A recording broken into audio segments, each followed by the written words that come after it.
Episode number 33 पे आपका मैं स्वागत करता हूं।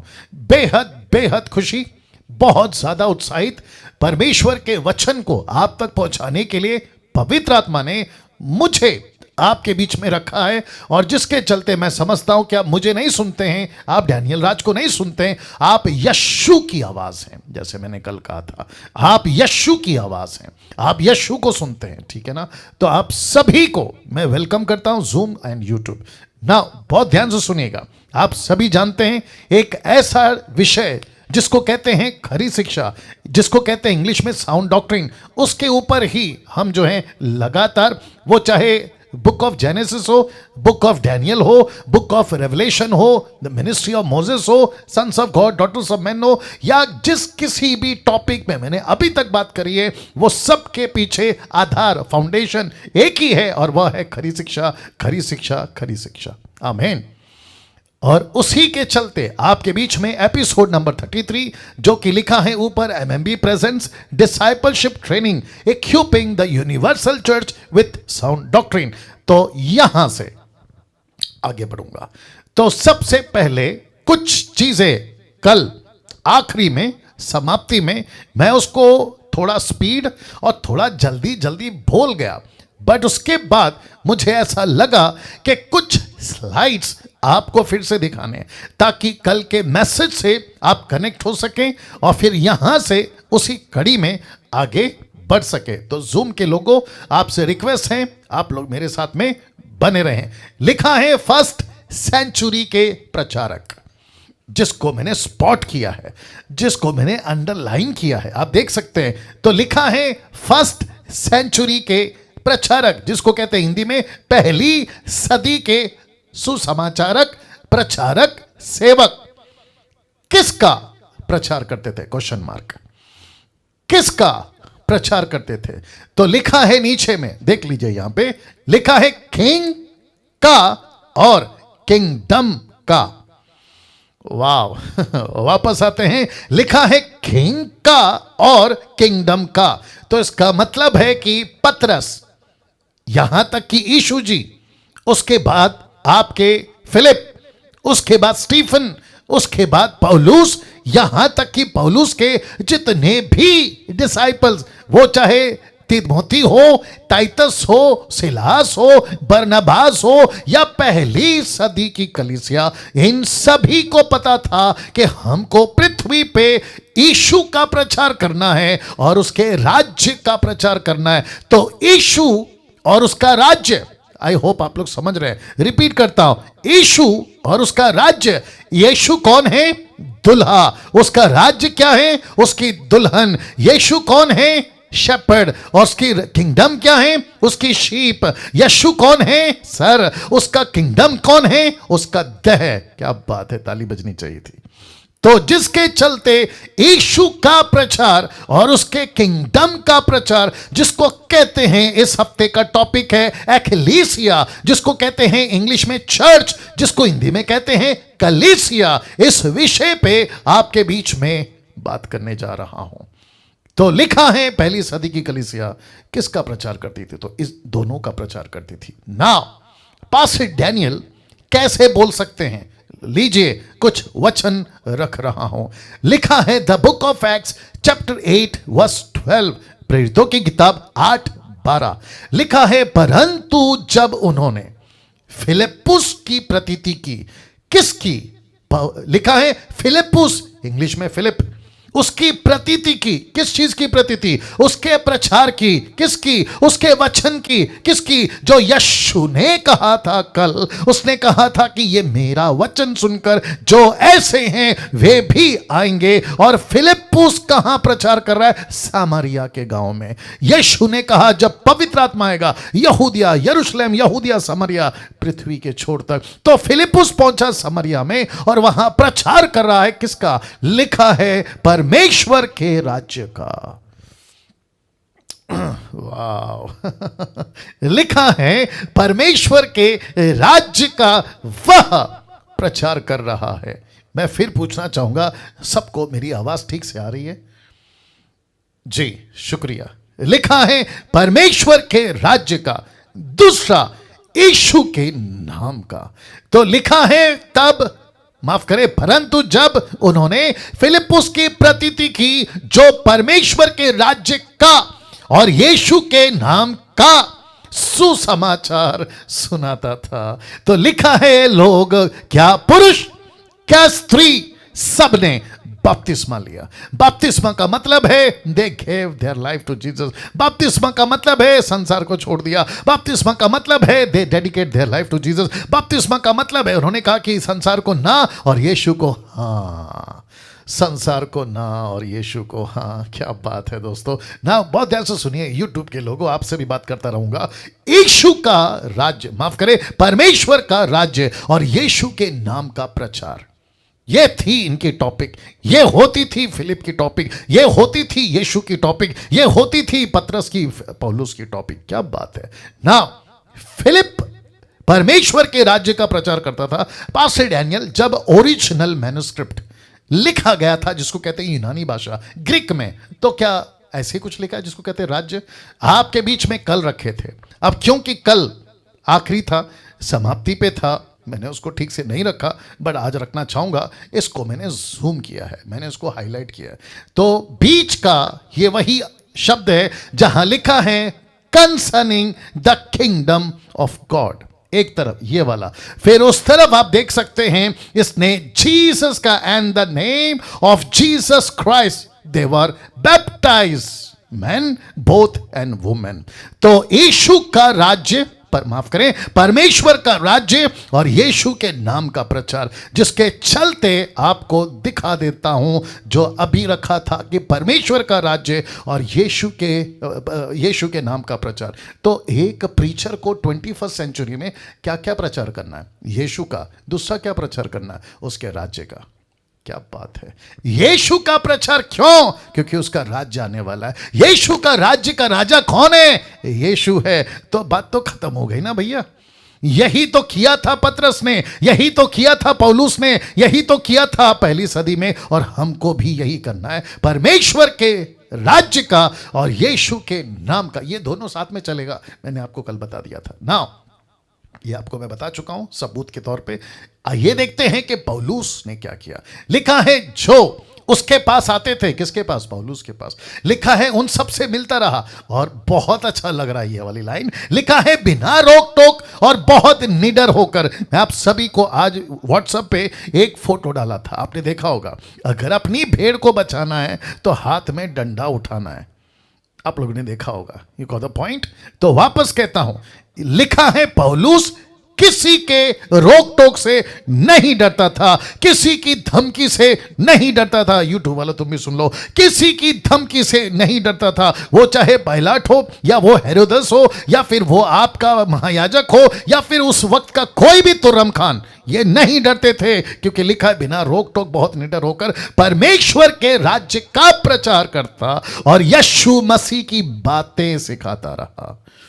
ओहो हो। तो इसका मतलब है कि यहां पे भी दो बातें हैं, और जो वचन बढ़ाए थे 8 का, उसमें भी दो बातें हैं। और अब यीशु जी का बात सुनिए, मत्ती 24:14। यीशु ने क्या कहा? देखो, राज्य का ये सुसमाचार। कौन सा सुसमाचार? राज्य का सुसमाचार। कौन सा सुसमाचार?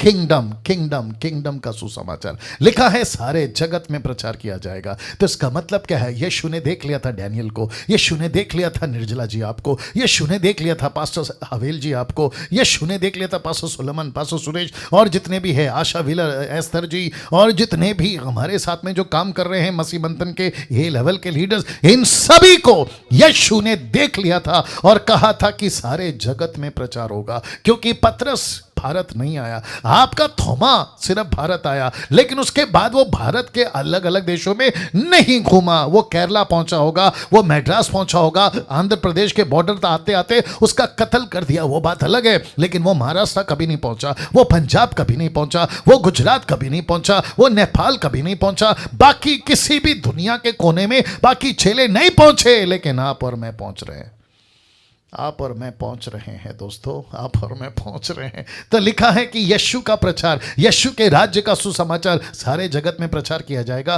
कि सब जातियों पर गवाही हो। किसका? यीशु के राज्य का। किसका? परमेश्वर के राज्य का। यीशु के नाम की सब जातियों पर गवाही हो। लिखा है कि तब ये जो नीचे अंडरलाइन किए ना, लिखा है कि तब अंत आ जाएगा। इसका मतलब है कि जब तक एक पूरा नहीं होगा तब तक दूसरा पूरा नहीं होगा। कुछ लोग कहते हैं दूसरा पूरा हो जाएगा, कौन सा? कहते अंत आ जाएगा। अब मूर्खों को कौन समझाए कि परमेश्वर का राज्य पहले स्थापित होगा, उसके बाद अंत आएगा, उसके बाद अंत आएगा। दिस संडे मैसेज जो इस रविवार का मेरा प्रचार है वो इसी से कनेक्टेड है। कैसे होगा? मैं आपको पोस्ट बनाकर डाल दूंगा ग्रुप में। वाह तो इसका मतलब है कि यीशु का राज्य पहले, उसके बाद में अंत। पहली सदी के प्रचारक ने यही कहा अंत आ रहा है, दूसरी सदी यही कहा अंत आ रहा है, तीसरी सदी यही कहा अंत आ रहा है। ऐसे करते करते 21वीं सदी तक बीत गई, यीशु नहीं आया क्योंकि उसका राज्य स्थापित होना बाकी है। और जिस दिन सब जातियों पर गवाही हो जाएगी उस दिन अंत यीशु जरूर लाएगा, यीशु जरूर लाएगा। मैं इसके ऊपर अभी नहीं जाना चाहता, नहीं तो मेरा संडे का जितना मसाला है आज मैं यहीं ओपन कर दूंगा। नाउ इसको देखिए दोस्तों, the book of Hebrew chapter 10 verse 13, देखो क्या लिखा है। लिखा है उसी समय से। कौन से समय से? जिस दिन यीशु क्रूस पे मर गया। कौन से समय से? जब यीशु ने क्रूस पर कहा इट इज फिनिश, उस दिन से। कब से? जिस दिन यीशु मुर्दों में से जी उठा। कब से? जब यीशु ने कहा स्वर्ग और पृथ्वी का सारा अधिकार मुझे दिया गया। लिखा है उसी समय से इसकी भाट जो रहा है कि उसके बैरी उसके पांवों के नीचे की पीढ़ी बने। उसका पांव, किसका पांव? यीशु का पांव। यीशु का पांव कौन है? Come on get ready. अगर यीशु उसका सर है, कलीसिया का सर है, तो पांव कौन है? आप और मैं। अरे रे वापस आना पड़ेगा, वापस आना पड़ेगा। अगर उसके पांव के नीचे लिखा है ना, तो उसका पांव कौन है? उसका पांव उसका कलीसिया है, उसका पांव उसकी एकलीसिया है, उसका राज्य, उसका किंगडम है। यीशु सर है, हम उसकी धड़ हैं। यीशु हेड है, हम उसकी बॉडी हैं। तो लिखा उसके बैरी उसके पांव के नीचे की पीढ़ी बने। लिखा है बहुत जल्द शांति का परमेश्वर शैतान को तुम्हारे, अब कंफर्म हो गया, तुम्हारे पांव से शीघ्र कुचलवा देगा। हमारे प्रभु यीशु मसीह का अनुग्रह तुम पर होता रहे। तो किसके पांव के नीचे आने का वेट हो रहा है? किसके पांव के नीचे? Come on get ready, excited हो जाओ।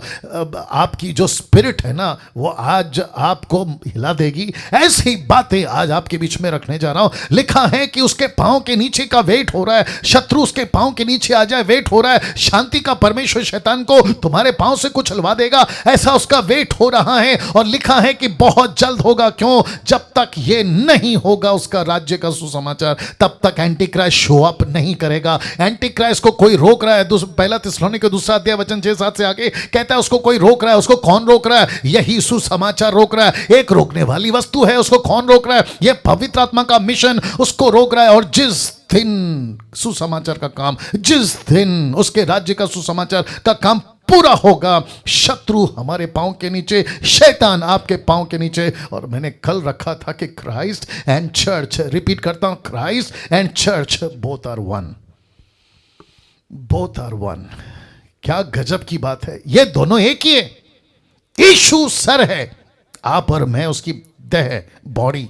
यीशु हेड है, आप और मैं उसकी बॉडी। यीशु मसीह दाखलता है, आप और मैं डाली। यीशु मसीह बड़ा पास्टर है, आप और मैं उसकी भेड़ें। यीशु मसीह सब कुछ है। और लिखा है कि उसने हमको अपने साथ में जोड़ा है। Christ and church both are same, both are one. Now इफिसियों 1:23 क्या कहता? देखो, यह उसकी देह है और उसकी परिपूर्णता है। मैंने आपको कल बताया था, ये उसकी देह है और उसकी परिपूर्णता है। मुझे नहीं पता आपकी क्या हालत हो रही है, लेकिन जब मैं स्लाइड बना रहा था कल से लेकर अभी तक में मेरी हालत खराब है कि परमेश्वर कैसी कैसी बातें तू बताता है, कैसे कैसे वचन तूने रखे हैं प्रभु जी, जो मनुष्य को लूसीफर ने अभी तक अंधा करके रखा है। वो तेल पानी के ही चक्कर लगा रहे, रुमाल कपड़े के ही चक्कर लगा रहे, लेकिन असली मटन नहीं खा रहे हैं, असली मटन नहीं खा रहे हैं। और जिसके चलते परमेश्वर ने डीटी में मुझको और आपको यह अनुग्रह दिया कि आप और हम इन बातों को सीख सकें। इफिसियों की किताब उसका 5:27 देखो क्या लिखा है। उसे एक ऐसी तेजस्वी कलीसिया बनाकर, किसको? इसको ये चित्र देख लो, ये चित्र देख लो, ये लड़की, ये कलीसिया, ये दुल्हन, यीशु मसीह की ब्राइड, इसको कहता है। देखो क्या लिखा है, लिखा है उसे एक ऐसी तेजस्वी कलीसिया बनाकर। तेजस्वी का मतलब समझते हैं रोशनीदार, मतलब समझते हैं यीशु की रोशनी से। मूसा के चेहरे पे किसकी रोशनी थी? परमेश्वर की। कलीसिया पे किसकी रोशनी आएगी? कम ऑन गेट रेडी, यीशु की। क्या बात है, क्या बात है। लिखा है मूसा का चेहरा नहीं देख सके क्योंकि परमेश्वर की रोशनी थी उसके ऊपर, और उससे कहा था कपड़ा डाल दे, हमसे बात करना। लेकिन यीशु कहता है मैंने कपड़ा फाड़ दिया है, अब कपड़ा डालने की जरूरत नहीं है क्योंकि मेरी रोशनी नहीं, मैं खुद तुम्हारे अंदर आ गया हूं। लिखा है उसे एक ऐसी तेजस्वी कलीसिया बनाकर अपने पास खड़ी करे। किसके पास? ब्रैकेट में यीशु।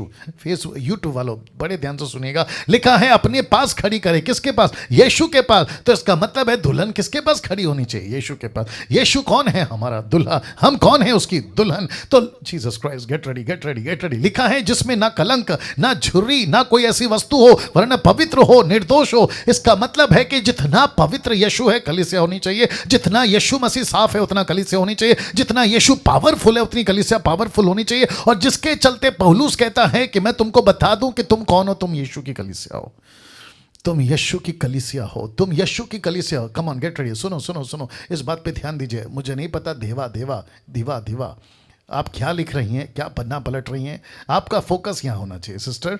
आपको पीडीएफ में सब मिलेगा, लेकिन ये जो पंच लाइन दे रहा हूं ना, अगर आप लिखते बैठोगे तो दिक्कत हो जाएगी।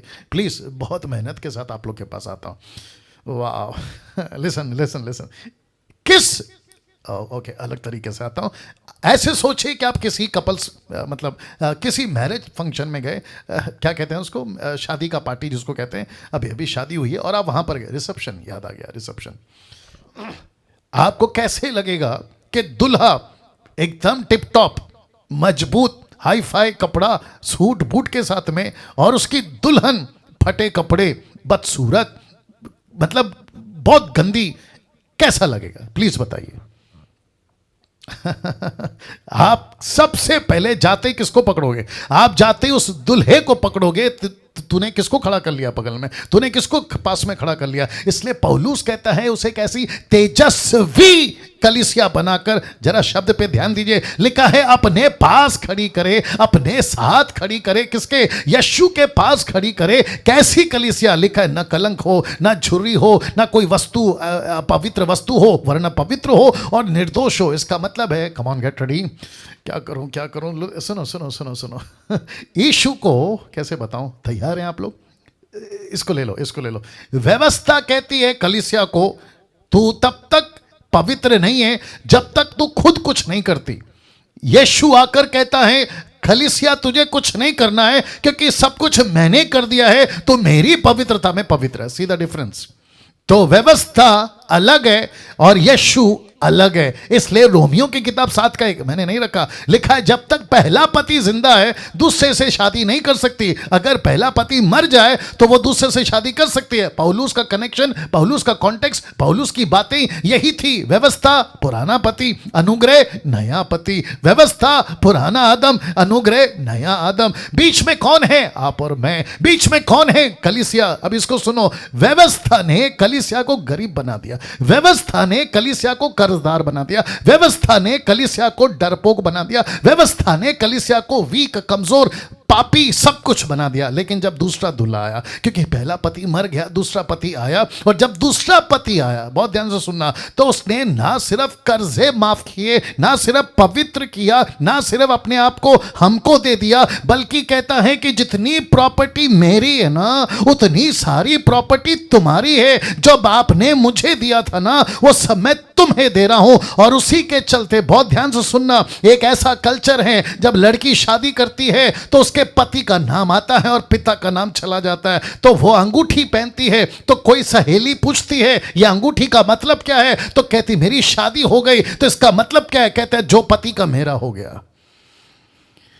माय गुडनेस, जो पति का है वो मेरा हो गया। तो यीशु का दास जिसका नाम है पौलुस कहता है ऐसी तेजस्वी कलीसिया बनाकर अपने पास खड़ी करे, जिसके साथ लिखा है यीशु के पास खड़ी करे, और लिखा है कलंक नहीं होगा, झुर्री नहीं होगी, कोई वस्तु नहीं होगी, बल्कि पवित्र होगी, निर्दोष होगी, और साथ ही साथ ऐसी पावरफुल होगी, देख लो देख लो देख लो, ऐसी पावरफुल होगी कि शत्रु उसके पांव के नीचे होगा, शैतान उसके पांव के नीचे होगा। इसका मतलब क्या है? यीशु मसीह क्या बनाना चाहता है कलीसिया को? पावरफुल। यीशु कलीसिया को क्या बनाना चाहता है? तगड़ा। यीशु क्या बनाना चाहता है? हिम्मत वाला। यीशु क्या बनाना चाहता है? ऐसी शक्तिशाली कलीसिया, पृथ्वी पे जागृत घूमती फिरती। जैसा यीशु था वैसा कलीसिया पृथ्वी पर घूमना चाहिए। वाह। अब इसको देखिए, इसको देखिए, इसको देखिए, इसको देखिए। दूसरा कुरिन्थियों 11:2 लिखा है, क्योंकि मैं तुम्हारे विषय में ईश्वरीय धुन। किसके विषय में? कलीसिया। किसके विषय में? परमेश्वर का राज्य। परमेश्वर का राज्य कौन है? उसकी कलीसिया। लिखा है, ईश्वरीय धुन लगाए रहता हूं, इसलिए कि मैंने एक पुरुष, ब्रैकेट में जीसस मैंने डाला है, लिखा है इसलिए कि मैंने एक पुरुष से तुम्हारी बात लगाई है। जिसको कहते हैं एंगेजमेंट, जिसको कहते हैं सगाई, जिसको कहते हैं आपकी बातचीत हुई है, रिंग चेंज हुआ है। अभी तो सिर्फ रिंग चेंज हुआ है, अभी तो सिर्फ बात हुई है, लेकिन बहुत जल्दी शादी होगी, बहुत जल्दी शादी होगी। ताली बजाकर परमेश्वर को धन्यवाद। कमान कमान कमान, जितने यूट्यूब पे हैं बात को समझिए। लिखा है इसलिए कि मैंने एक पुरुष से, नॉट 2 पुरुष, नॉट 3 पुरुष, नॉट 4 पुरुष। इसलिए उद्धार का रास्ता यीशु है, सच्चाई का रास्ता यीशु है। मानव जाति को पाप से छुटकारा पाना है, एक ही है, और उसका नाम जोर से यीशु है। यीशु है। तो लिखा है इसलिए एक पुरुष से बात लगाइए, तुम्हारी बात लगाइए, एंगेजमेंट। अब इसको देखो कि तुम्हें पवित्र कुंवारी की नाई मसीह को सौंप दूं। किसकी नाई? पवित्र कुंवारी की नाई। तो कलीसिया क्या है? यीशु की कुंवारी। कलीसिया क्या है? यीशु जिससे शादी करने वाला है। कलीसिया का राज्य, परमेश्वर का राज्य मतलब कलीसिया। कलीसिया यीशु मसीह की किंगडम, यीशु की कैबिनेट। समझ में आ गया? तो लिखा है कि उसे पवित्र कुंवारी की नाई मसीह को सौंप दूं। क्यों? क्योंकि प्रकाशित वाक्य 21:2 देख लो, लिखा है, फिर मैंने पवित्र नगर एक्लीसिया, ब्रैकेट में पवित्र नगर एक्लीसिया, जिसको कहते हैं नया यरूशलेम, को परमेश्वर के स्वर से परमेश्वर के पास उतरते देखा। कौन सा अध्याय? 21वां अध्याय। कहां उतरेगी? जब सब कुछ खत्म हो जाएगा, इसी पृथ्वी के ऊपर, इसी पृथ्वी के ऊपर, लेट मी रिपीट अगेन, इसी पृथ्वी के ऊपर पुराना आकाश, पुरानी पृथ्वी चादर की नाई लपेट दी जाएगी, और परमेश्वर का नया यरूशलेम इसी पृथ्वी पर फिर उतरेगा। अपोक्लिप्टिक की बातें हैं, चिन्ह की बातें हैं, दृष्टांत की बातें हैं, उदाहरण की बातें हैं। यीशु हमको, आपको कहता है, तुम मेरा नया यरूशलेम हो। वाह। और लिखा है, उसे दुल्हन के समान थी जो अपने पति के लिए श्रृंगार किए हुए है। अपने पति के लिए श्रृंगार किए हुए है। वाह। तो कैसा प्रचार किया था पहली सदी ने? तो पहली सदी की कलीसिया के प्रचारकों ने कैसा प्रचार किया था? 2 विषय पर प्रचार किया था। एक, यीशु का सुसमाचार। दूसरा, एक्लीसिया को तैयार करने का प्रचार। अब आपको कॉन्सेप्ट समझ में आ गया? अब यहां से बढ़ेगी हमारी डेप्थ, गहराई। वचन कहता है यशाया 8:20, द बुक ऑफ आइजाया चैप्टर 8:20 कहता है, व्यवस्था और चितौनी ही की चर्चा किया करो। व्यवस्था की चर्चा कर, चितौनी की चर्चा कर। ये यशाया कौन है? जिसको कहते 3 मेजर प्रॉफिट में से एक। मैं फिर कहता हूं, 3 मेजर प्रॉफिट में से एक, जिसने सबसे ज्यादा यीशु की प्रोफेसी करी, इसका नाम है यशाया।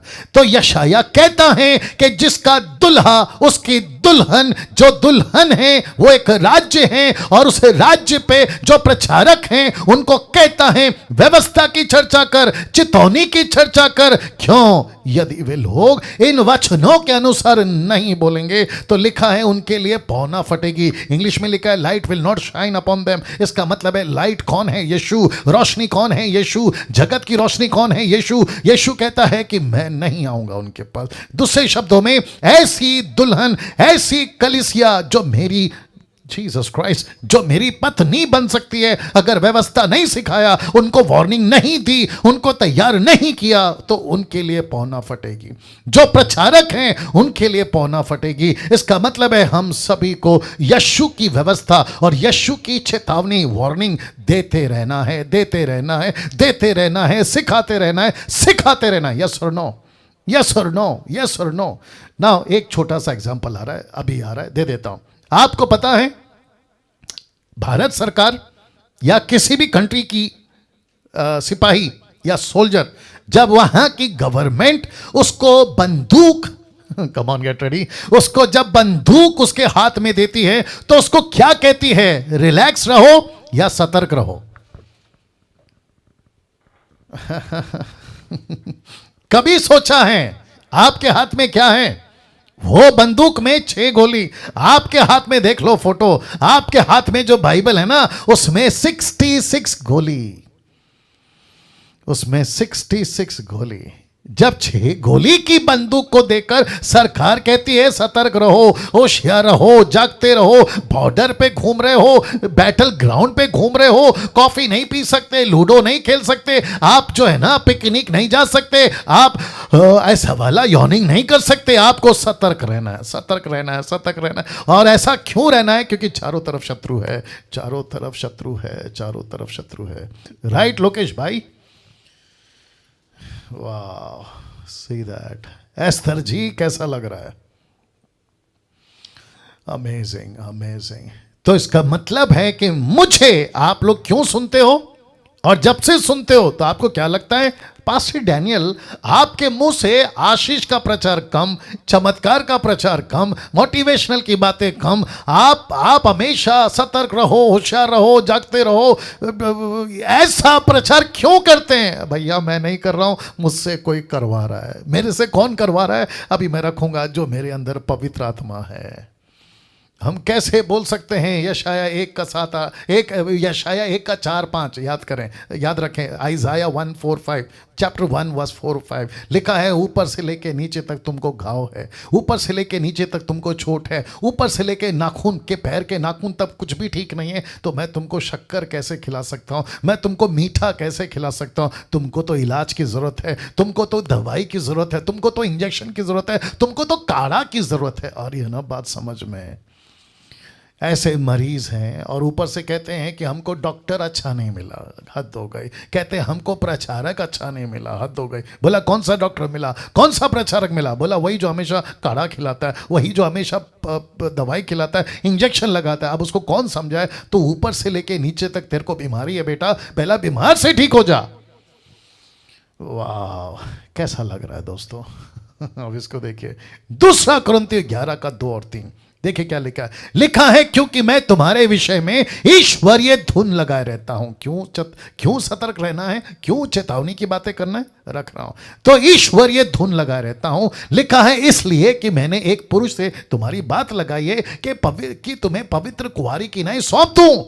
लेकिन यहां नहीं रुकता, आगे कहता है परंतु मैं डरता हूं, परंतु मैं डरता हूं। मेरी इच्छा है कि तुम्हारी शादी हो जाए, मेरी इच्छा है कि सब कुछ ठीक हो जाए, मेरी इच्छा है कि कलीसिया बिल्कुल परफेक्ट चलती रहे और हम बिल्कुल रिलैक्स रहें, लेकिन नहीं रह सकते रिलैक्स, नहीं रह सकते संतुष्ट, नहीं रह सकते आराम से लूडो कॉफी पीते हुए। लिखा है कोई है जिसका डर पौलुस को था। लिखा है परंतु मैं डरता हूं। एरो देख लो, ऊपर एक एरो, नीचे एक एरो। ऊपर का कनेक्शन नीचे के साथ में क्यों है? लिखा है कि जैसे सांप ने अपनी चतुराई से हवा को बहका दिया, वैसे ही तुम्हारे मन उस सिद्धाई और पवित्रता से जो मसीह के साथ होनी चाहिए कहीं भ्रष्ट ना हो जाए। इसका मतलब क्या कह रहा है पता है? मैं तो चाहता हूं कि तू कुंवारी रहे, मैं तो चाहता हूं कि तू तेजस्वी कलीसिया बने, मैं तो चाहता हूं कि तू ईश्वरीय धुन में रहे, मैं तो चाहता हूं कि तेरी मंगनी जिससे हुई उससे शादी हो। लेकिन मैं डरता हूं कि कहीं ये उल्टा ना हो जाए, मैं डरता हूं कि कहीं कलीसिया भ्रष्ट ना हो जाए, मैं डरता हूं कि कहीं पे दुल्हन यीशु की कहीं भ्रष्ट ना हो जाए। जिसके चलते पौलुस कहता है मैं डरता हूं, मैं डरता हूं। अब आपको समझ आ रहा है कि पृथ्वी की, अफ्रीका की, अमेरिका की, किसी भी जगत की कलीसिया आज एक के डर का शिकार है, एक के भय का शिकार है। और वो डर किसका है? लूसीफर का, सांप का। ये कौन सा सांप है? ये आज का खिलाड़ी नहीं है, ये अभी का खिलाड़ी नहीं है, ये एक्सपीरियंस्ड ऐसा व्यक्ति है जिसने आपके आदि माता पिता तक को नहीं छोड़ा, जिसका आदम और हवा का नाम बता रहा हूं, उसको तक नहीं छोड़ा। यीशु के पास में भी आया, उसको भी नहीं छोड़ने की कोशिश करी। वो बात अलग है कि यीशु मसीह सबका बाप है, लेकिन अब बात आ गई है कलीसिया पे। तो पौलुस कहता है मैं डरता हूं। क्यों? क्या पौलुस का डर ठीक था?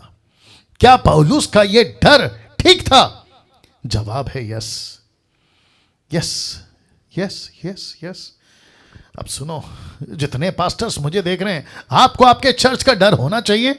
यस पास्टर रमन, आपको आपके चर्च का, आपके लोगों का, आपके ग्रुप का डर होना चाहिए। Yes pastor Suresh, pastor Solomon, pastor Haveel, sister Nirjala और जितने भी आप लोग पास्टर्स लीडर्स काम कर रहे हैं, जो यूट्यूब पे भी मुझे देख रहे हैं, इन सब को क्या यीशु की कलीसिया का ऐसा डर जैसे पौलुस को था, क्या आपको होना चाहिए? जवाब है yes, yes, yes, yes, yes. ऐसा डर क्यों? अब इसका कनेक्शन देखो।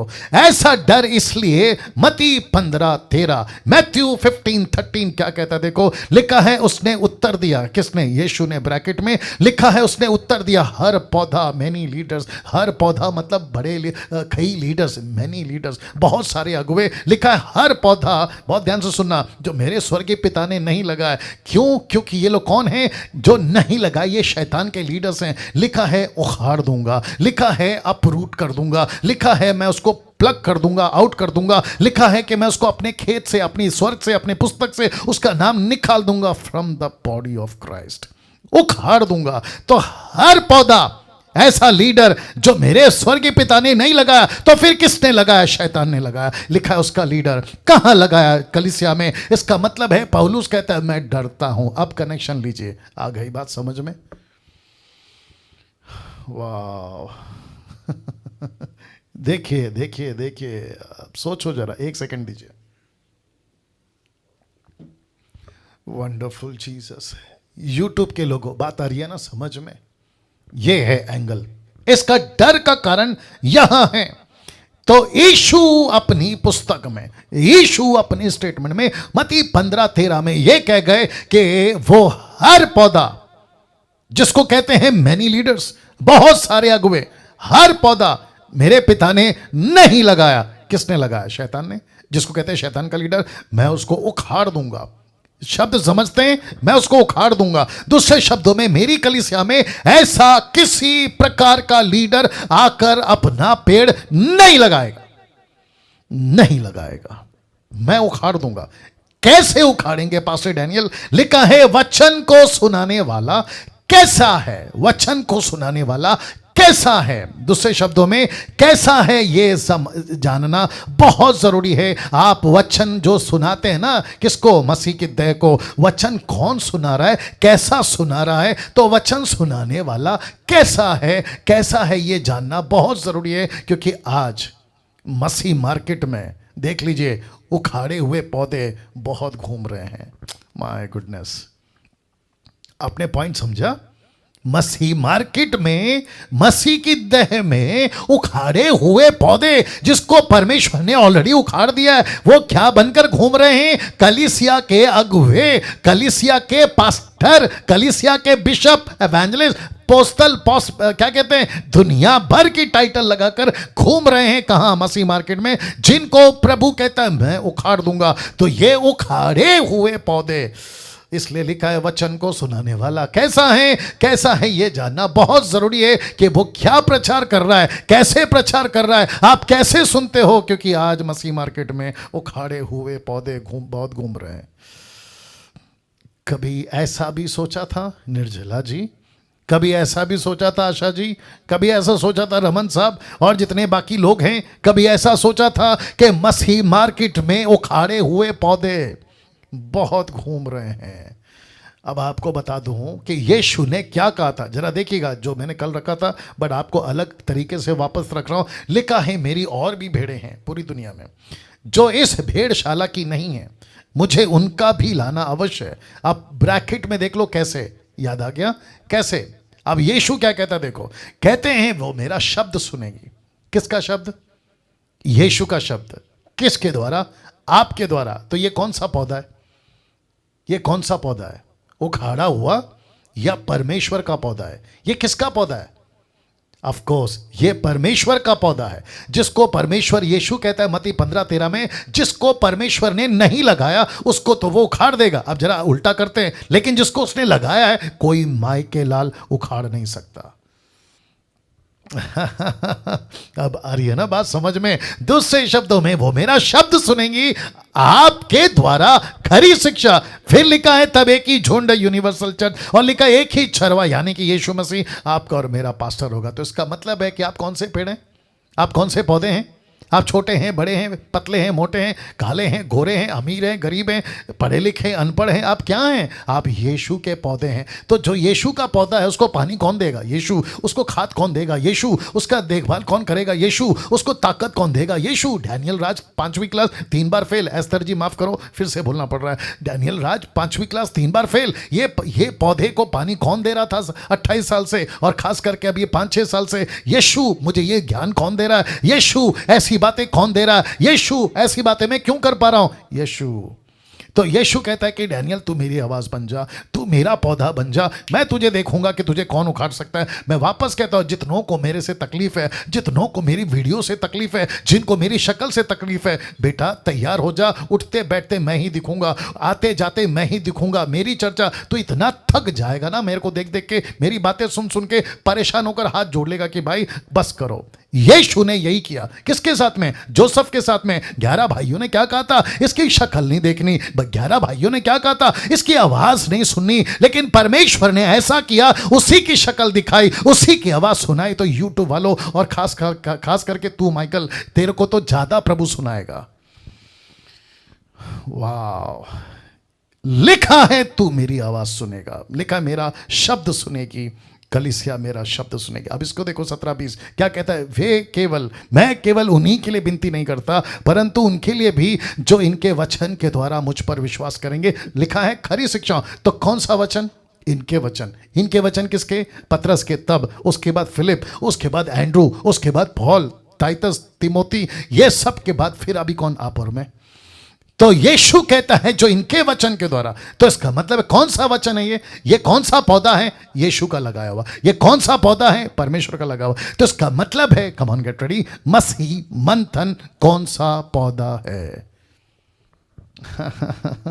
आप सभी जो मसीह मंथन, मतलब ये कोई ऑर्गेनाइजेशन नहीं है। मसीह मतलब वो मसीह जो खरी शिक्षा पे चलते हैं। डैनियल राज ने किसी प्रकार का ऑर्गेनाइजेशन नहीं खोला हुआ है, ठीक है ना। हम सब मिलकर ही प्रभु के ऑर्गेनाइजेशन है, ये बात अलग है। क्या बात है। तो यीशु ने मुझको और आपको रखा है क्या बनाकर? अपना पौधा, जिसको कोई मार के लाल उखाड़ नहीं सकता। आएंगे, बीच में आएंगे, हाथी चले बाजार, कुत्ते भौंके हजार, बीच में आएंगे कुछ कुत्ते, खास करके खुजली वाले, लेकिन कुछ नहीं कर पाएंगे। तो लिखा है जो वचन के द्वारा मुझ पर विश्वास करेंगे, लिखा है खरी शिक्षाओं से, कि वे सब एक हों, वे सब एक हों। वाह। तो आपके दिमाग में पिक्चर रखो, अभी मैं खत्म नहीं किया हूं। आपके दिमाग में एक पिक्चर रखो। कौन सा प्रचार? यीशु का। कौन सा प्रचार? राज्य का। कौन सा चेतावनी, चर्चा कौन सी करनी है, किसकी वार्निंग देनी है? कलीसिया को साफ रखो, कलीसिया को पवित्र रखो। क्यों? क्योंकि पौलुस कहता है तुम्हारे एक के साथ बात लगाइए कि उसके पास में खड़ी करे। जितना पावरफुल यीशु उतनी पावरफुल कलीसिया। लेकिन अभी कहां गए? लिखा है कौन सा पौधा। आप कौन से पौधे हैं? उखाड़े हुए नहीं। आप कौन से पौधे हैं? लगाए हुए। लेकिन मार्केट में उखाड़े हुए पौधे अभी भी घूम रहे हैं। मार्केट में उखाड़े हुए पौधे अभी भी घूम रहे हैं। महाराष्ट्र में घूम रहे, पंजाब में घूम रहे, दिल्ली में घूम रहे, कलकत्ता में घूम रहे, बंगाल में घूम रहे, नेपाल में घूम रहे, पता नहीं कहां कहां घूम रहे। इन सबको पहचानना होगा। तो एक्लीसिया को यीशु किसके हवाले छोड़कर गया था? जवाब है पवित्र आत्मा। यीशु इस पृथ्वी पे अपनी कलीसिया को किसी के हवाले छोड़ गया था, किसी की रिस्पॉन्सिबिलिटी पे छोड़ गया था। यूट्यूब वालों तुम भी देखो, लिखा है पवित्र आत्मा, होली स्पिरिट। आप लोग तैयार हैं? मैं प्रूफ देने जा रहा हूं। मैं फिर पूछ रहा हूं, आप लोग तैयार हैं? और अगर अभी तक अच्छा लग रहा है, एक अच्छी ताली बजाकर परमेश्वर को धन्यवाद। Come on. ओके, ये रहा प्रूफ। यूहन्ना की किताब 16:12, the book of John chapter 16 verse 12, लिखा है मुझे तुमसे और भी बहुत सी बातें कहनी है। नेक्स्ट कहता है परंतु अभी पतरस, तू अभी, यूहन्ना तू अभी, एंड्रू तू अभी नहीं समझ सकता, नहीं सह सकता, डाइजेस्ट नहीं कर सकता। वचन तेरा, परंतु जब वह अर्थात सत्य का आत्मा आएगा। कौन? पवित्र आत्मा। लेकिन लिखा है कि जब वह अर्थात सत्य का आत्मा आएगा, तो लिखा है तुम्हें सब सत्य का मार्ग बताएगा। ये देख लो, लिखा है ना मार्ग, मार्ग को मैंने अंडरलाइन किया, ये वाला ये वाला ये वाला। तो इसका मतलब है कि पवित्र आत्मा पृथ्वी पर यीशु का रास्ता दिखाने आएगा। ओहो, आप नहीं समझे अभी भी।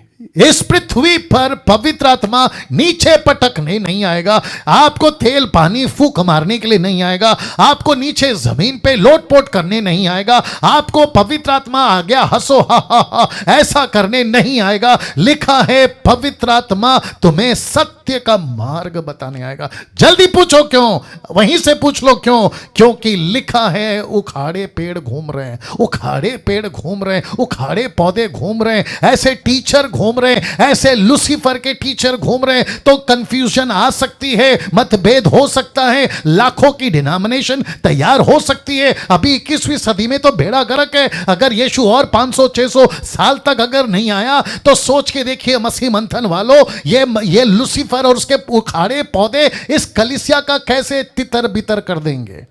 और यही मकसद है कि आपको और मुझे इस युग में खड़े होना होगा। इसलिए फोटो डाला था कि अगर भेड़िए से अपनी भेड़ को बचाना है तो हाथ में डंडा उठाना होगा, हाथ में डंडा उठाना होगा। बाप रे, आई विश कि पूरी दुनिया आज का मेरा ये प्रचार सुनती, बट पता नहीं क्या होगा, बाकी पवित्र आत्मा जाने। लिखा है सत्य का आत्मा आएगा, तुम्हें सब सत्य का मार्ग बताएगा, क्योंकि वह अपनी ओर से नहीं कहेगा परंतु जो कुछ सुनेगा वही कहेगा, आने वाली बातें तुम्हें बताएगा। और लिखा है वह मेरी महिमा करेगा, क्योंकि वह मेरी बातों में से लेकर तुम्हें बताएगा। देखो कितनी बार बोल रहा है मेरी बातें मेरी बातें मेरी बातें, देख रहे हैं कितनी बार है। तो फोकस क्या है पवित्र आत्मा का, यीशु की बातें। फोकस क्या है पवित्र आत्मा का, यीशु का वचन सुनाना। फोकस क्या है यीशु मसीह, पवित्र आत्मा का यीशु का मार्ग दिखाना, बाकी और कुछ नहीं है। अभी इसी को देखो, लूका की किताब उसका 24 का 49, देखो क्या लिखा है। लिखा है देखो जिसकी प्रतिज्ञा मेरे पिता ने की है मैं उसको तुम पर उतारूंगा। ये जो शब्द है ना, मैं तुमको उसके ऊपर उतारूंगा। किसको उतारूंगा? पवित्र आत्मा को। किसको उतारा था? पवित्र आत्मा को। लिखा है जब तक स्वर्ग से, कहां से? स्वर्ग से, नरक से नहीं, पृथ्वी से नहीं, यहां से नहीं, वहां से नहीं, कहां से? स्वर्ग से। क्यों? क्योंकि परमेश्वर का राज्य कहां का है? स्वर्ग का। तो लिखा है मैं उसको ऊपर से, स्वर्ग से ऊपर से तुम पर उतारूंगा, स्वर्ग से तुम पर उतारूंगा। और लिखा है जब तक स्वर्ग से सामर्थ्य ना पाओ। ओहो, लिखा है जब तक सामर्थ्य ना पाओ तब तक तुम इसी नगर में ठहरे रहना। क्यों? क्योंकि तुम्हारी ताकत नहीं है बिना पवित्र आत्मा के 5 मिनट भी प्रचार करने की। बिना पवित्र आत्मा के तुम कुछ नहीं कर सकते। बिना पवित्र आत्मा के हाथ रखोगे फेल हो जाओगे। पवित्र आत्मा के बगैर सेवा करोगे दुष्ट आत्मा पकड़ लेगी, जादू टोना पकड़ लेगा, तुम्हारा सत्यानाश हो जाएगा। लेकिन जिस दिन यीशु की देह पर, यीशु की कलीसिया पर पवित्र आत्मा आ गई, मजाल है किसी की कि तुमको छू तक जाए, मजाल है दुष्ट आत्मा की जो तुमको छू तक जाए। जादू टोना कलकत्ता या फिर आपका साउथ अफ्रीका का जादू टोना क्यों ना हो, तुमको नहीं छू सकती। ऐसा लिखा है कि तब तुम सामर्थ्य पाओगे। और लिखा है जब तक नहीं आता ठहरे रहना। लेकिन वो दिन दूर नहीं थे, ऐसा बोलकर 10 दिन भी नहीं हुआ था कि पवित्र आत्मा उतर आया। Acts chapter 1 verse 8, Acts chapter 1 verse 8 लिखा है, जरा देखिए, लिखा है परंतु जब पवित्र आत्मा तुम पर आएगा तुम सामर्थ पाओगे, जिसका ग्रीक वर्ड है डोनामिस। वाह, इसका मतलब क्या है पता है? डोनामिस का जो ताकत आप में नहीं है वो ताकत पवित्र आत्मा देगा। जो एबिलिटी आप में नहीं है वो एबिलिटी पवित्र आत्मा देगा। जो भाषा तुमको नहीं आती वो भाषा में बात करने की ज्ञान पवित्र आत्मा देगा। इसलिए वापस कहता अन्य भाषा नहीं था, वो जिब्रिश नहीं था, वो ग्लोसा था, पृथ्वी की भाषा थी। पतरस अनपढ़ था, यूहन्ना अनपढ़ था, बाइबल रिकॉर्ड करती है। लेकिन उनको पढ़ाई कहां से आ गई? तो कहता है कि जब पवित्र आत्मा तुम पर आएगा तो पतरस तुझे डोनामिस मिलेगा, मतलब तुझे एबिलिटी मिलेगी, तुझे कुव्वत मिलेगी, तुझे ताकत मिलेगी, और तू जो नहीं कर सकता वो सब कर सकता है। इसलिए तो लिखा कि पतरस की परछाई से, किसकी? पतरस की परछाई से मुर्दे जिंदा होते थे, पतरस की परछाई से लोग ठीक होते थे, पतरस हाथ रखता था पैरालाइज ठीक हो जाता था। ऐसी ताकत के साथ उसने अब मुझको और आपको इस्तेमाल कर रहा है। तो लिखा है कि जब पवित्र आत्मा तुम पर आएगा तब तुम सामर्थ पाओगे, डोनामिस। और यरूशलेम और सारे यहूदिया और समरिया मेरे गवाह हो गए, पृथ्वी के छोर तक मेरे गवाह हो गए। यस और नो, यस और नो, यस और नो। इसका मतलब क्या है? उनका यरूशलेम, उनका यहूदिया, उनका समारिया। फिर हमारा क्या है? मेरा महाराष्ट्र, किसी का दिल्ली, किसी का कलकत्ता, किसी का बेंगलोर, किसी का नेपाल, किसी का अमेरिका, किसी का अफ्रीका। आ रही है ना बात समझ में? रमन साहब कैसा लग रहा है? वाह। तो लिखा है जिस दिन, अभी अभी अभी सुनो सुनो सुनो सुनो सुनो, गजब की बात क्या हुई पता है? मैं रख रहा हूं, देखो। लिखा है पवित्र आत्मा ने उतरते ही, पवित्र आत्मा ने उतरते, दो फोटो रखा है, एक है जहां पवित्र आत्मा उतर रहा है और दूसरा फोटो है जहां एक्शन है। एक्शन समझते हैं? एक्शन, जैसे पवित्र आत्मा उतरा उस दिन से कलीसिया हो गई क्या? बोलो, busy busy busy busy busy. जिस दिन से पवित्र आत्मा पृथ्वी पे उतरा है, कलीसिया हो गई बिजी और शैतान का राज्य हो गया बहुत बहुत ज्यादा क्रेजी। क्रेजी परेशान है साहब कलीसिया, लूसीफर का राज्य। और कलीसिया को उतरते ही किसने? पवित्र आत्मा ने। देखिए क्या करवाया, जानना चाहते हो क्या करवाया? लिखा है सही प्रचार। उतरते ही सही प्रचार, उतरते ही वचन का प्रचार, उतरते ही कहा सुसमाचार, उतरते ही कहा परमेश्वर का राज्य का प्रचार करो। आपको पता है क्या नहीं हुआ उस दिन? डंके की चोट पे बोलता हूं, मुझे कोई भी स्कॉलर, कोई भी बाइबल का बड़ा सा बड़ा बिशप या फिर बाइबल कॉलेज का बड़ा सा बड़ा थुर्रम खान निकाल के बता दे कि उन दिनों में जब पवित्र आत्मा उतरा तो कोई चमत्कार हुआ? नहीं। कोई मुर्दा जिंदा हुआ? नहीं। क्या कुछ ऐसा हुआ? नहीं। आपको पता है, सिर्फ और सिर्फ पवित्र आत्मा का प्रचार, यीशु का प्रचार, उसके राज्य का प्रचार, मन फिराव का प्रचार। एक चमत्कार नहीं हुआ उस दिन, क्योंकि पवित्र आत्मा पृथ्वी पे चमत्कार करने नहीं आया। पवित्र आत्मा पृथ्वी पे, कम ऑन गेट रेडी सब लोग, नीचे गिराने नहीं आया, फूंक मारने नहीं आया, धक्का मारने नहीं आया, तेल पानी बेचने नहीं। वो आया है पृथ्वी पे प्रचार करने। और जैसे ही उसने प्रचार किया 3000 का उद्धार हो गया। ये फोटो देख लो। पवित्र आत्मा का एक ही मकसद है, उसका एक ही मकसद है। मकसद क्या है पता है? वचन का प्रचार। इसको डाइजेस्ट करिए। एक ही प्रचार है पवित्र आत्मा का, एक ही प्रचार, माफ करें, मकसद, और वो है वचन का प्रचार। वचन का प्रचार अपने वचन से, बहुत ध्यान से सुनना, अपने वचन से। लिखा है 2 तरह की दुनिया को वचन सुनाना। अपने वचन से 2 तरह की दुनिया को वचन सुनाना। पास्टर डैनियल, ये 2 तरह की दुनिया कौन सी है? एक है संसार, दूसरा है एक्लेसिया। एक है संसार, दूसरा है एक्लेसिया। एक है संसार, दूसरा है एक्लेसिया। यीशु मसीह का संसार एक्लेसिया, शैतान का संसार संसार। आप समझ गए होंगे। तो लिखा है परमेश्वर का पवित्र आत्मा पृथ्वी पर आया 2 तरह के दुनिया को वचन सुनाने। अब इसको देखिएगा ना, अब यहां से हम और डेप्थ में जा रहे हैं और गहराई में जा रहे हैं। मुझे नहीं पता कि आप लोग कैसे ले रहे हो, बट ले लीजिए। लिखा है पवित्र आत्मा, बहुत ध्यान से देखिएगा, पवित्र आत्मा 3 टॉपिक्स के साथ आया था। मैं रिपीट करता हूं और ओपन चैलेंज है, कोई भी मेरे टीचिंग को गलत साबित करके बता दे। मेरे टीचिंग को जो मैं अभी दे रहा हूं उसको गलत साबित करके बता दे। पवित्र आत्मा इस पृथ्वी पे 3 टॉपिक के साथ आया। सबसे पहला, यूहन्ना की किताब उसका 16 का 7 से 8 में लिखा है, तो भी मैं तुमसे सच कहता हूं कि मेरा जाना तुम्हारे लिए अच्छा है। अब देखो क्या लिखा है, क्योंकि यदि मैं न जाऊं तो वह सहायक तुम्हारे पास ना आएगा, परंतु यदि मैं जाऊंगा तो वह तुम्हारे पास भेज दूंगा। वह आकर संसार को, बहुत ध्यान से सुनना, वह आकर संसार को तुम्हारे द्वारा, किसके द्वारा? आपके और मेरे द्वारा। संसार को तुम्हारे द्वारा, पाप, धार्मिकता और न्याय। सो कौन सा टॉपिक है? पाप। दूसरा टॉपिक कौन सा है? धार्मिकता। तीसरा टॉपिक कौन सा है? न्याय। तो वापस रख देना, पवित्र आत्मा पृथ्वी पे 3 टॉपिक के साथ आया था। उसका पहला टॉपिक है पाप, दूसरा टॉपिक है धार्मिकता, तीसरा टॉपिक है न्याय। और लिखा है कि के विषय में, पाप, धार्मिकता, न्याय के विषय में निरुत्तर करेगा। कन्विक्ट, कन्विक्ट, निरुत्तर, कन्विक्ट करेगा। अब बात करते हैं एक एक की। तो सबसे पहला 9 लिखा है पाप के विषय में, इसलिए कि वे मुझ पर विश्वास नहीं करते। तो प्रचारक, मैं खुद को भी कह रहा हूं, डैनियल राज, तेरी प्रचार को, आपके प्रचार को इस पृथ्वी के लोग नहीं सुनेंगे, नहीं मानेंगे, क्योंकि लिखा है पाप के विषय में, इसलिए कि वे यीशु पर विश्वास नहीं करते। क्यों?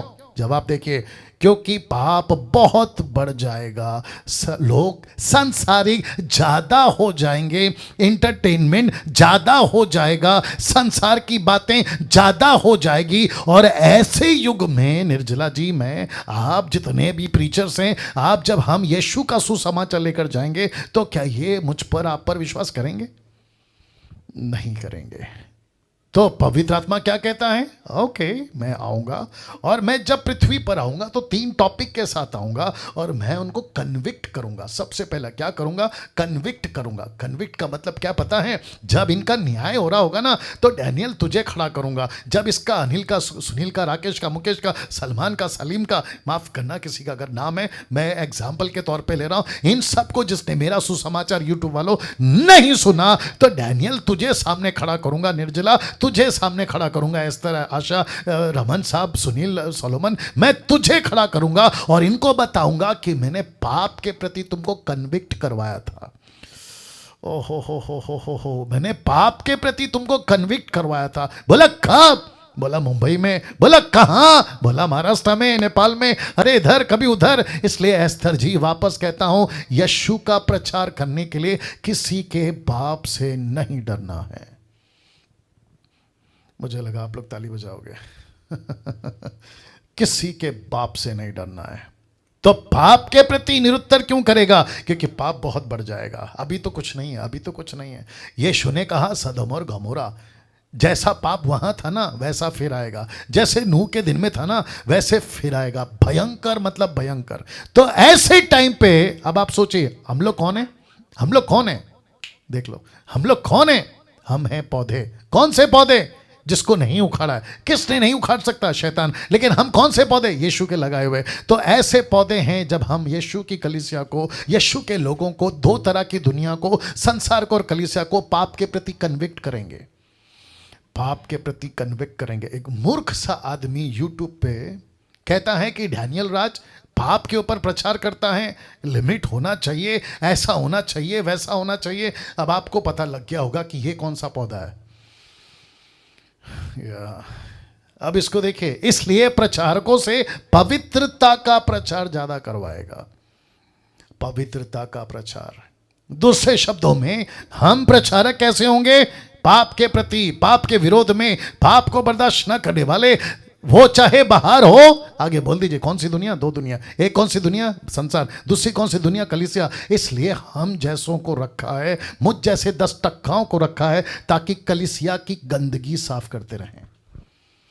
तीसरा, माफ करें, दूसरा लिखा है वचन 10 में, धार्मिकता के विषय में, इसलिए कि मैं पिता के पास जाता हूं। इसका मतलब क्या है? प्रचारकों से एक्लेसिया को तैयार करवाएगा। उद्धार, बपतिस्मा, चेला बनाना, चर्च प्लांटिंग, मिशन की बातें धार्मिकता के विषय में, इसलिए कि मैं पिता के पास जाता हूं। इसका मतलब क्या है? पवित्र आत्मा कहता है, यीशु जी आप तो पिता के पास चले जाओ, लेकिन पृथ्वी के ऊपर कलीसिया को मैं तैयार करूंगा। कैसे तैयार करूंगा? उद्धार की बातें करवाऊंगा, बपतिस्मा की बातें कराऊंगा, चेला बनाने की बातें कराऊंगा, चर्च प्लांटिंग की बातें कराऊंगा, मिशन की बातें कराऊंगा, मिशनरीज की बातें कराऊंगा।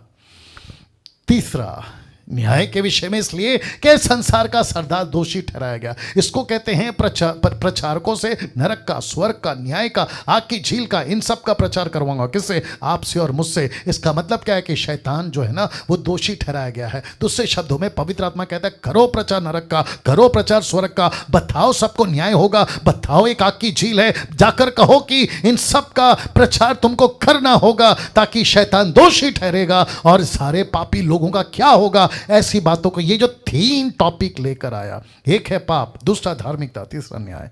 कैसा लगा? सीधे से कभी ऐसे एंगल से पढ़े थे? या ये डीटी में परमेश्वर आपकी और मेरी मदद कर रहा है ना। इसको देखिए, यूहन्ना 16 का 9 से 11 तक में आपको 3 दुनिया यहां पे मिल जाएगी। 16 से यूहन्ना का 16 अध्याय वचन 9 से 11 तक में आपको यहां पे 3 दुनिया दिख जाएगी। अब एक दुनिया कौन सी है? संसार। दूसरा कौन सा है? कलीसिया। तीसरा कौन सा है? न्याय की दुनिया। इसका मतलब इसको कहते हैं फाइनल जजमेंट। तो एक प्रचारक को पवित्र आत्मा उठाएगा, एक प्रचारक बनाएगा संसार के लिए, उसी को फिर कहेगा कलीसिया को तैयार करो, फिर उसी को कहेगा कि दुनिया को बताओ कि एक दिन न्याय होगा, एक दिन न्याय होगा।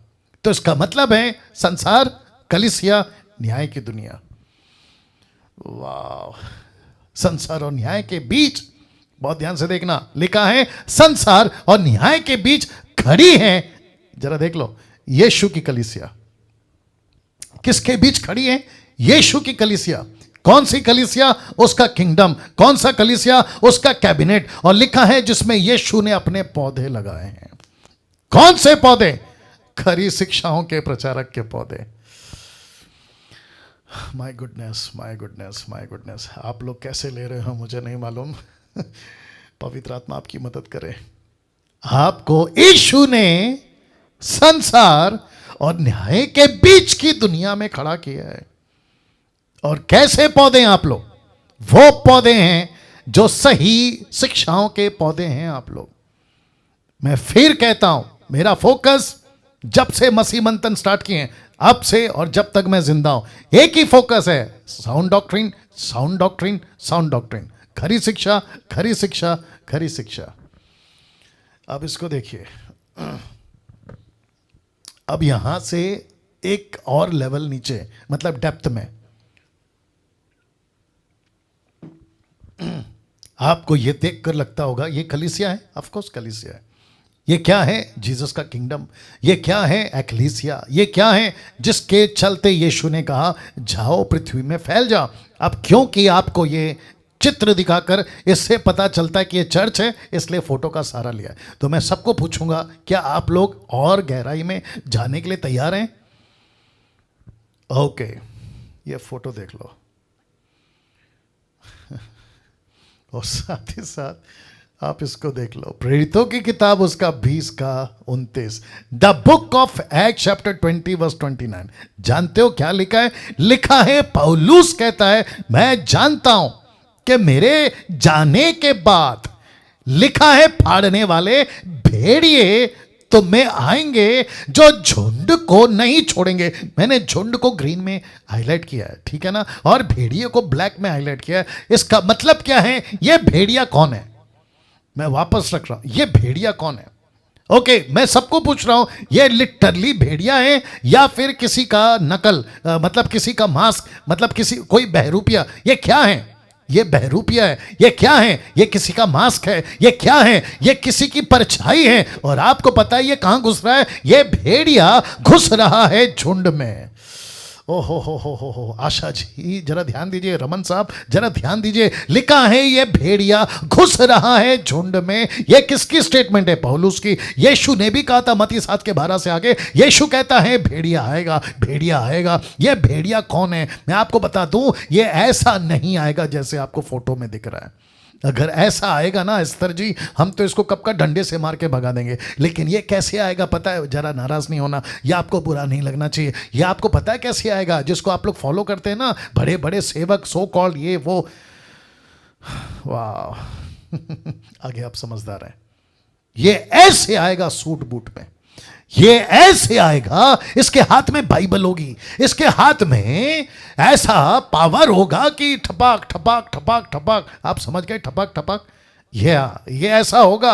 और आप इसको देखकर क्या कहेंगे पता है? अरे क्या पावरफुल प्रीचर है, अरे क्या पावरफुल मैन ऑफ गॉड है, अरे अफ्रीका का, अमेरिका का, भारत का, अरे क्या चमत्कार करता है। इसके हाथ से तो तेल गिरता है, इसके हाथ से तो डायमंड गिरता है। अरे ये तो नाम ऐसे लेता है कि आपको क्या बताए, नाम पूछता तक नहीं है। मोबाइल नंबर तो टक टक टक टक बता देता है, गाड़ी का नेम प्लेट, नंबर प्लेट। बाप रे, सोच के देखिए आप। तो ये ऐसा है जो लिखा है भेड़िया घुसेगा। एक साथ बोल दो, कहां? झुंड में, झुंड में। ये किसकी झुंड है?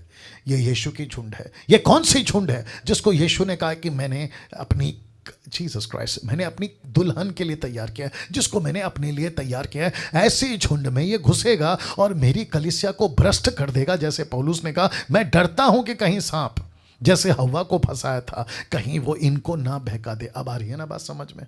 तो मुझको और आपको हाथ में क्या उठाना होगा? बोल दीजिए डंडा। डंडा, ये डंडे का नाम क्या है? वचन, वचन, वचन, वचन।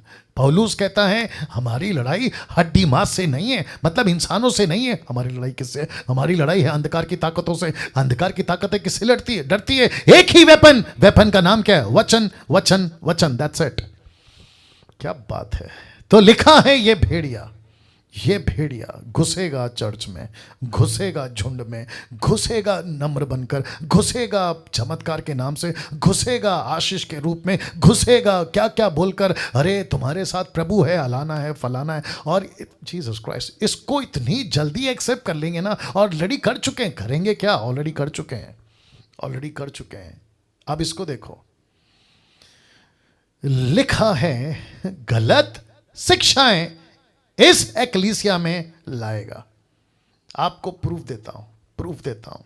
पहला तिमोथी 4:1-2 में लिखा है परंतु आत्मा, कौन सी आत्मा? पिन्योमा। पिन्योमा मतलब पवित्र आत्मा। लिखा है परंतु आत्मा स्पष्टता से कहता है कि आने वाले समयों में कितने लोग, बहुत ध्यान से सुनना, लिखा है कितने ही लोग बरमाने वाली आत्माओं, यह है आत्माओं। और पहला है आत्मा, तो वो कौन सी आत्मा? पवित्र आत्मा। यह कौन सी आत्माओं? जिसको कहता है प्लूरल, नॉट सिंगुलर, प्लूरल मतलब बहुत सारी दुष्ट आत्माओं और दुष्ट आत्माओं की शिक्षाओं पर। तो ये कौन है? ये भेड़िया कौन है? ये ऐसा बाइबल टीचर है लेकिन इसके अंदर है दुष्ट आत्मा। ये ऐसा एवेंजलिस्ट है लेकिन इसके अंदर है दुष्ट आत्मा। ये ऐसा बिशप है जो, लेकिन इसके अंदर है दुष्ट आत्मा। ये ऐसा अपोस्तल है लेकिन इसके अंदर है दुष्ट आत्मा। ये ऐसा वर्शिप लीडर है लेकिन इसके अंदर है ऐसी दुष्ट आत्मा। कौन कह रहा है? डैनियल राज नहीं। ये डैनियल राज नहीं कह रहा साहब। अगर तुमको मेरे विरोध में वीडियो बनाना है तो पौलुस के बारे में बनाओ। पौलुस को डांटो, मुझे नहीं। पौलुस कहता है दुष्ट आत्माओं की शिक्षाओं पर मन लगाकर विश्वास से बहक। शब्द को ध्यान दीजिए, लिखा है बहक। किसका डर था पौलुस को? इसी का, कहीं भ्रष्ट ना हो जाए। और लिखा है ऐसा, जीसस क्राइस्ट, ऐसा होगा तिमोथी, ऐसा होगा अंत के दिनों में कि बहुत सारे झूठे शिक्षक आकर कलीसिया को बहका देंगे। यह झूठे मनुष्यों के कपट के कारण होगा, जिनका विवेक मानो जलते हुए लोहे से दागा गया। मतलब एक होता है ना, निर्जला जी, एस्तर जी, रमन साहब, एक होता है ना, हम गलती करते तो हमको ऐसा लगता है ना, यार आज गलती हो गई, यार आज ऐसा बोल दिया, यार आज ऐसा, आता है कि नहीं आता अंदर? लेकिन इनको नहीं आएगा। पता है क्यों? लिखा है इनके विवेक को लोहे से दागा गया। इनका जो पत्थर, ये पत्थर का दिल नहीं है, इनका लोहे का दिल है। अब आप सोच के देखो, इनकी ज़मीर मरी होगी, इनका कॉन्शियस मरा होगा, इनका विवेक मरा होगा, इनको एहसास तक नहीं होगा। इसलिए तो 200-200 रुपए में पानी का बोतल कैसे बेच रहे हैं, 200-200 रुपए में तेल का बोतल कैसे बेच रहे हैं? इनका ज़मीर मर गया। इनको 15-15 हजार रुपए प्रार्थना के लिए क्यों चाहिए? इनका ज़मीर मर गया। ये कहते हैं डैनियल को मत सुनो, मुझ जैसों को मत सुनो। क्यों बोल पा रहे हैं? क्योंकि इनका ज़मीर मर चुका है। ये हैं झूठे लोग। अब बताइए अब ये फोटो देख लो आप। आज 90% कलीसियाओं में ऐसे ही झूठे सेवक दबे पांव घुस गए हैं। दबे पांव, आप फोटो देख लीजिए, दबे पांव। अब इनको कौन नहीं रोक रहा है? इनको कौन नहीं रोक रहा है? मैं आप लोगों से पूछ रहा हूं, इनको कौन नहीं रोक रहा है? खुद चर्च के लोग खुद चर्च के लोग। इनको चर्च के लोग क्यों नहीं रोक रहे हैं? क्योंकि चर्च को एजुकेट नहीं किया गया है। स्तर जी, इनको एजुकेट नहीं किया गया है। मुझे माफी कर दीजिए, मैं माफी चाहता। हो सकता मंगलवार से आप मेरे साथ में मत आइए, क्योंकि आप लोग वीडियो नहीं बना रहे, आप लोग प्रचार नहीं कर रहे, आप लोग यीशु की आवाज नहीं बन रहे यूट्यूब वालों। क्योंकि एक डैनियल कितना चिल्लाएगा, कितना कहेगा, मुझ जैसे 10% कितना कहेंगे। यही तो मकसद था मसीह मंथन का, कि हम सबको सड़क में निकलना होगा, हम सबको हाथ में डंडा उठाना होगा। क्योंकि ऐसे भेड़िए झूठे सेवक घुस गए और कलीसिया ने खुद इनको वेलकम किया है। क्यों करेंगी? क्योंकि कलीसिया को एहसास ही नहीं है कि ये सच्चा है, कि ये झूठा है। वाह। अब आप लोग सोचो कि आप लोग को अपनी स्पीड कितनी बढ़ानी है।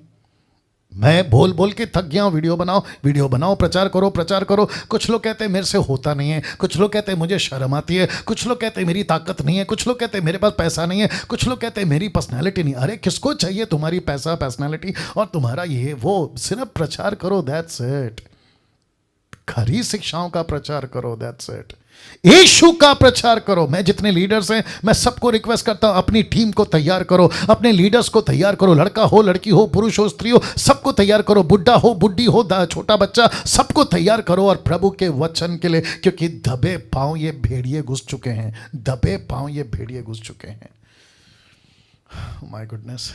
देखो क्या लिखा है, 2 तिमोथी 3:13, 2 तिमोथी 3:13 लिखा है, दुष्ट और बहकाने वाले, धोखा देते हुए, और लिखा है आगे, यीशु की कलीसिया धोखा खाते और बिगड़ते चले जाएंगे। यीशु की कलीसिया बिगड़ जाएगी। किसका डर है? पौलुस का। क्या कहा था? मैं डरता हूं।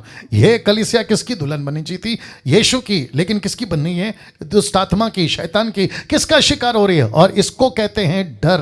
किसका डर? पौलुस का डर। किसको लेके? कलीसिया को लेके। यही डर है मुझे भी, और इसीलिए मैं ऐसा बन गया हूं। यही डर है मुझे भी, इसलिए मेरी बातें ऐसी बन गई है। यही डर है मुझे भी, इसलिए मैं ऐसी बातें करता हूं। रमन साहब, नहीं तो मैं भी अच्छा खासा गाना गाते, कव्वाली सूफी गाते, खूब पैसे कमाते हुए घूम रहा था, खूब पैसे कमाते घूम रहा था। My goodness. आपकी ज़मीर, आज आपको रात को नींद नहीं आनी चाहिए। आज आपको रात को नींद नहीं आनी चाहिए। लिखा है मत्ती 15:13 में, हर पौधा जो मेरे स्वर्गीय पिता ने नहीं लगाया, क्या लिखा है? उखाड़ा जाएगा। राइट, उखाड़ा जाएगा। अब इसको देखो, लिखा है उखाड़े हुए पौधे। कौन से पौधे? उखाड़े हुए पौधे। इसको एक्सपोज करो, एक्सपोज करो, इसको एक्सपोज करो। इसको एक्सपोज कौन करेगा? मैं सबको पूछ रहा हूं, इसको एक्सपोज कौन करेगा? किसको? ये पौधे को एक्सपोज कौन करेगा? ये इसको एक्सपोज कौन करेगा? यस निर्जला जी, बिल्कुल सही कहा। सब लोग अपना हाथ लो और अपनी तरफ करो, अपनी तरफ करो, मुझे दिखना चाहिए, अपनी तरफ करो। इसको एक्सपोज कौन करेगा? ये पौधा कब का उखड़ा हुआ है? ये भेड़िया कब का भ्रष्ट हो चुका है? ये आपके चर्च में कब का आ चुका है? इसको एक्सपोज कौन करेगा? मैं वापस कहता हूं, इसको एक्सपोज कौन करेगा? अपनी उंगली अपनी तरफ करो। डैनियल राज नहीं करेगा। मैं कहां तक करूं? और तब जाकर मैंने ये पोस्टर रखा है, देख लीजिए। अगर अपनी भेड़ों को बचाना है, याद आ गया फोटो, अगर अपनी भेड़ों को बचाना है तो हाथ में डंडा उठाना होगा, हाथ में डंडा उठाना होगा। लिखा है यूहन्ना 10:12-13, जॉन चैप्टर 10:12-13। कुछ लोग कहते हैं डैनियल भाई हाथ में डंडा हम क्यों उठाएं? तो तुम्हारे लिए वचन लिखा है, मजदूर जो ना चरवा है ना भेड़ों का मालिक है, भेड़िए को आते भेड़ों को छोड़कर भाग जाता है, भेड़िया उन्हें पकड़ता तितर बितर कर देता है।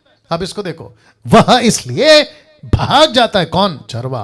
वो इसलिए भाग जाता है कि वह मजदूर है और उसको भेड़ों की चिंता नहीं।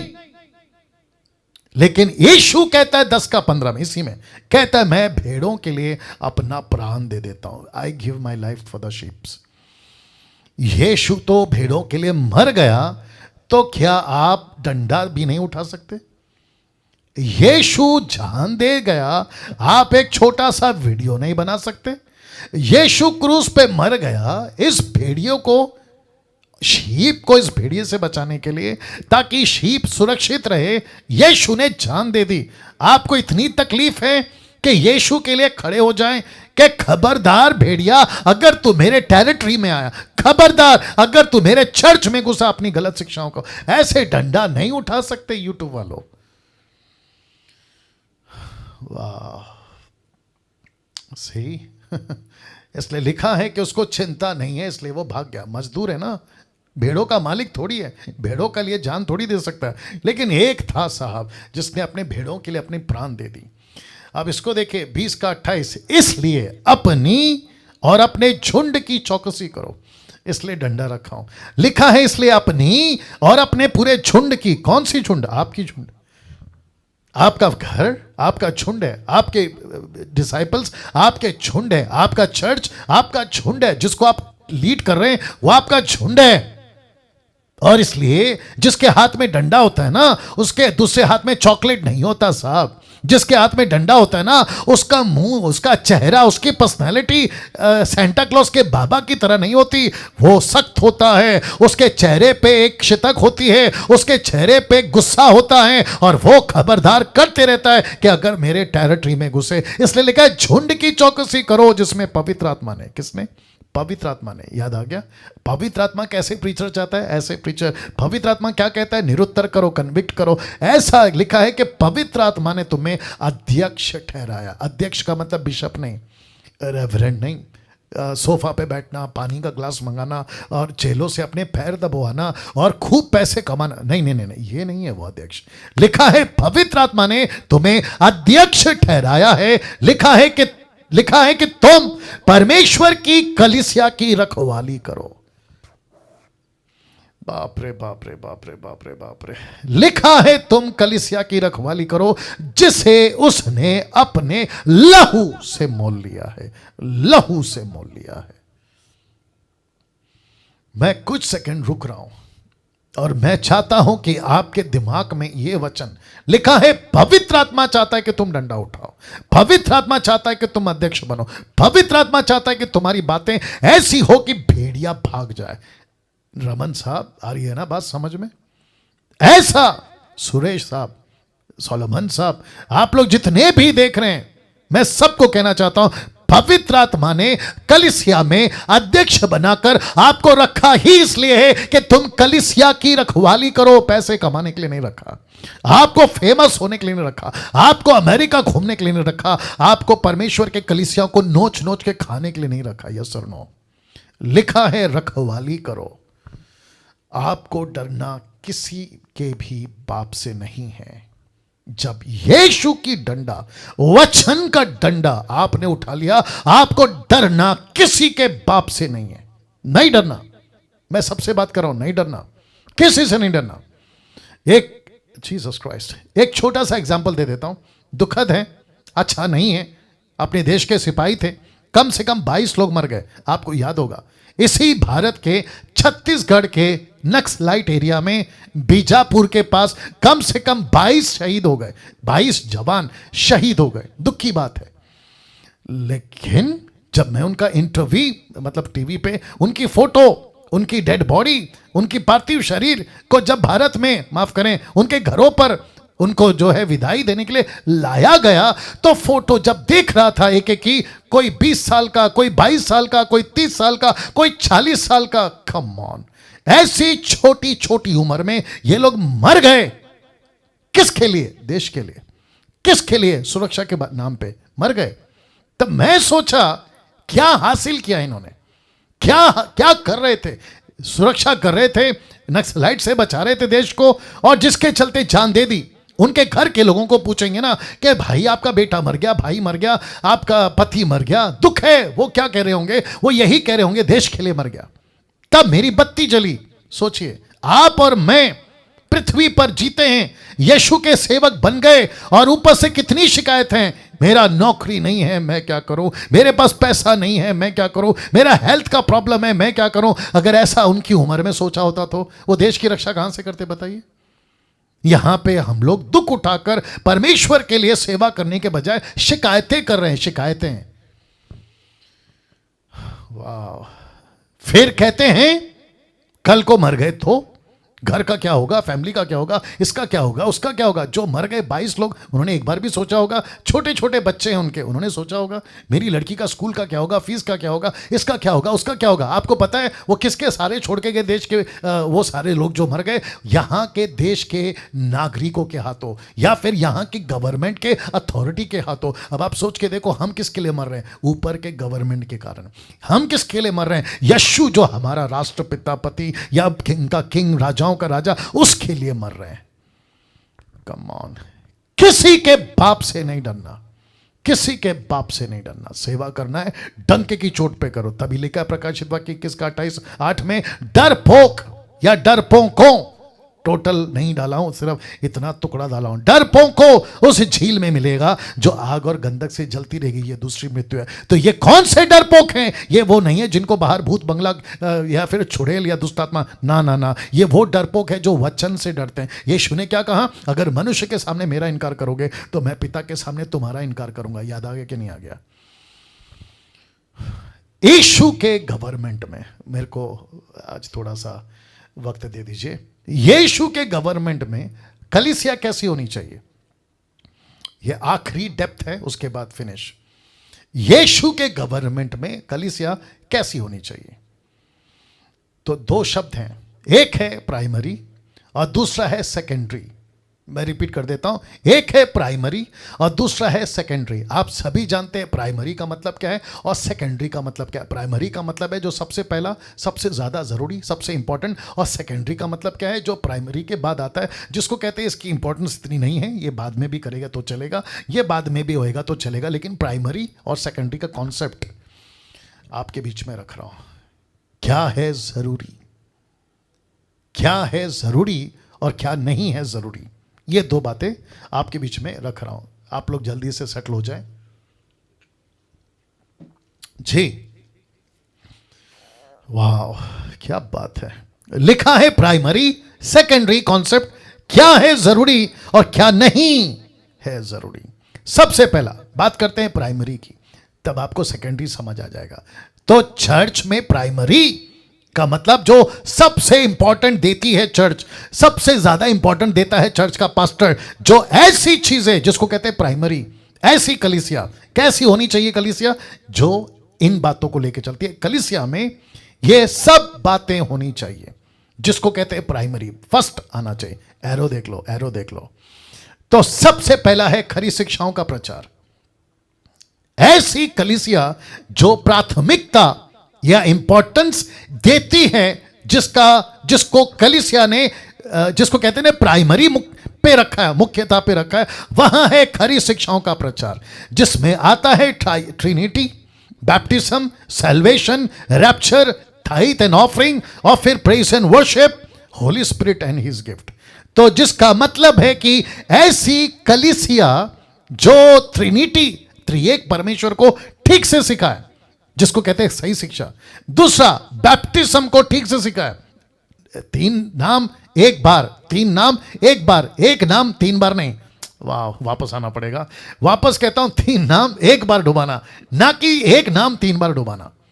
या पिता पुत्र पवित्र आत्मा, ठीक है ना। बैप्टिज्म का concept, salvation, one saved always saved, नहीं मानते क्योंकि बिब्लिकल नहीं है।